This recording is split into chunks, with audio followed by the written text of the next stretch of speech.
एक गांव था जिसका नाम था हरिहर। वहाँ एक अमीर लड़की रहती थी जिसका नाम था आशा। आशा के पापा विजय एक बड़े बिजनेसमैन थे। काम के लिए वो हर महीने 2 से 3 बार विदेश जाते थे। उसकी माँ प्रिया एक मशहूर ड्रेस डिजाइनर थी। क्योंकि आशा उनकी इकलौती बेटी थी, इसलिए वो उसे बहुत प्यार से पालते थे। पैसे की कभी कोई कमी नहीं थी, इसलिए आशा जो भी मांगती उसे कुछ ही मिनटों में मिल जाता।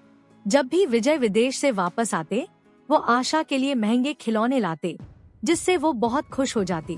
प्रिया भी उसके लिए नए नए कपड़े डिजाइन करती थी। देखो आशा, ये नई ड्रेस कैसी लग रही है? पहनो और बताओ। माँ, ये ड्रेस तो बहुत सुंदर है, थैंक यू। धीरे धीरे आशा को घमंड होने लगा कि उसके कपड़े और खिलौने सब दोस्तों से अच्छे हैं।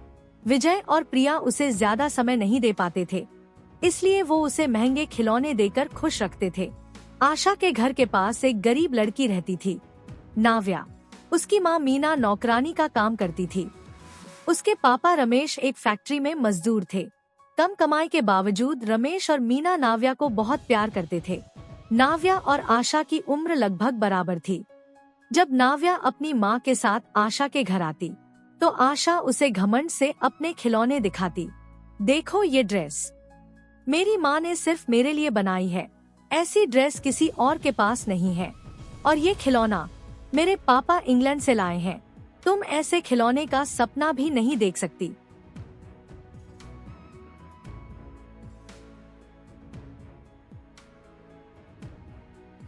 अपने कपड़े जरा देखो। आशा हमेशा नाव्या का मजाक उड़ाती थी।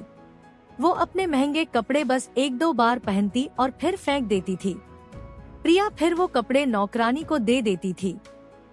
नाव्या हमेशा स्कूल में अपने दोस्तों की मदद करती थी, इसलिए सब उसे पसंद करते थे। लेकिन आशा के स्कूल में बच्चे बस उसके खिलौने और कारें देखने आते थे, दिल से कोई उसे पसंद नहीं करता था। एक दिन आशा ने माँ से पूछा, माँ, अगले हफ्ते मेरा बर्थडे है, आप मुझे क्या गिफ्ट दोगी? ओह हाँ, मैं तो भूल ही गई थी।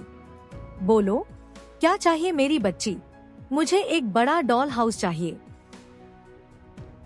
ठीक है आशा, मैं अभी ऑर्डर करती हूँ। थैंक यू माँ। इतने में नाव्या अपनी माँ के साथ वहाँ आई। उसने आशा की पुरानी ड्रेस पहनी हुई थी। आशा ने कहा, ओह, ये ड्रेस तुम पर तो अच्छी लग रही है। मुझे नहीं पता था कि मेरी फेंकी हुई ड्रेस इतनी सुंदर लगेगी। नाव्या बोली, ये आपकी पुरानी ड्रेस है, मेरी माँ ने मुझे दी थी। अच्छा, खैर, अमीरों के कपड़े गरीबों पर अच्छे लगते हैं।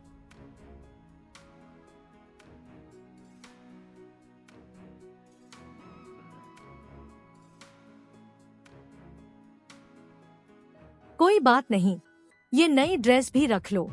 नहीं, मुझे ये नहीं चाहिए, नाव्या बोली और वहाँ से चली गई।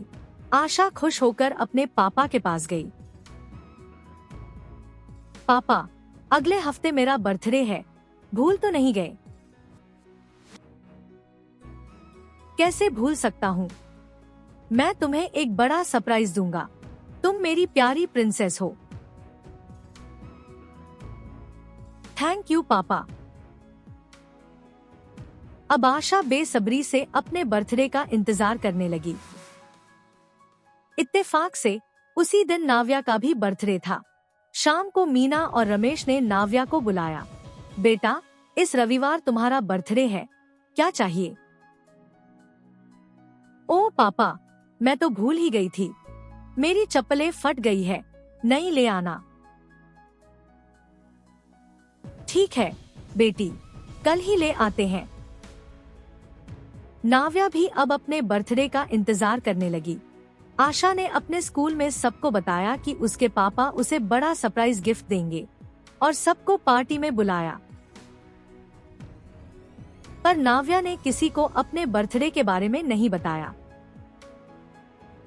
रविवार की सुबह मीना और रमेश ने नाव्या को जगाया। हैप्पी बर्थडे बेटा। मीना ने उसे नहलाया और नई ड्रेस पहनाई। रमेश ने नई चप्पलें दी। नाव्या बहुत खुश हो गई। थैंक यू माँ, पापा। फिर वो सब मंदिर गए आशीर्वाद लेने। दूसरी ओर सुबह सुबह आशा के पापा विजय को अचानक लंदन जाना पड़ा। उन्होंने फोन किया। हैप्पी बर्थडे मेरी प्रिंसेस, मुझे काम से लंदन जाना पड़ा, जल्दी लौटूंगा, आज खूब मजे करना। ठीक है पापा। आशा ने माँ को ढूंढा। माँ, माँ कहाँ हो? तभी नौकरानी आई और बोली, बेटा तुम्हारी माँ ने कहा है ये ड्रेस तुम्हें दे दूं। Happy birthday.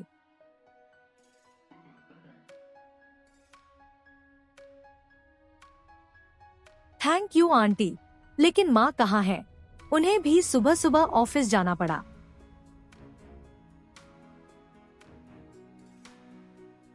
आशा तैयार होने लगी, तभी फिर फोन बजा। माँ प्रिया का था। हैप्पी बर्थडे मेरी जान, मुझे ऑफिस जाना पड़ा, शाम तक आऊंगी, तुम अपने दोस्तों के साथ एंजॉय करो। ठीक है माँ। आशा फोन रखकर रोने लगी। वो बहुत दुखी थी। शाम तक घर सजाया गया। टेबल पर बहुत सारे गिफ्ट रखे गए और एक बड़ा केक भी था। खाने में स्नैक्स, मिठाइयाँ और आइसक्रीम रखी गई। थोड़ी देर बाद आशा आई। सब दोस्तों ने उसे विश किया, लेकिन वो बार बार माँ का इंतजार करती रही।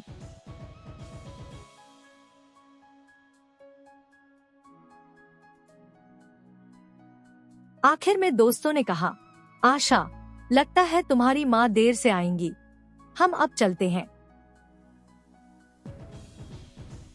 ठीक है बाय।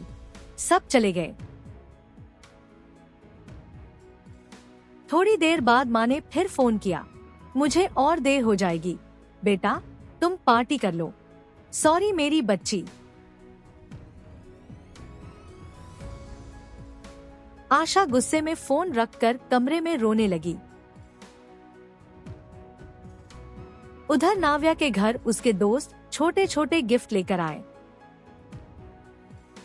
मीना ने सबके लिए बिरयानी और खीर बनाई थी।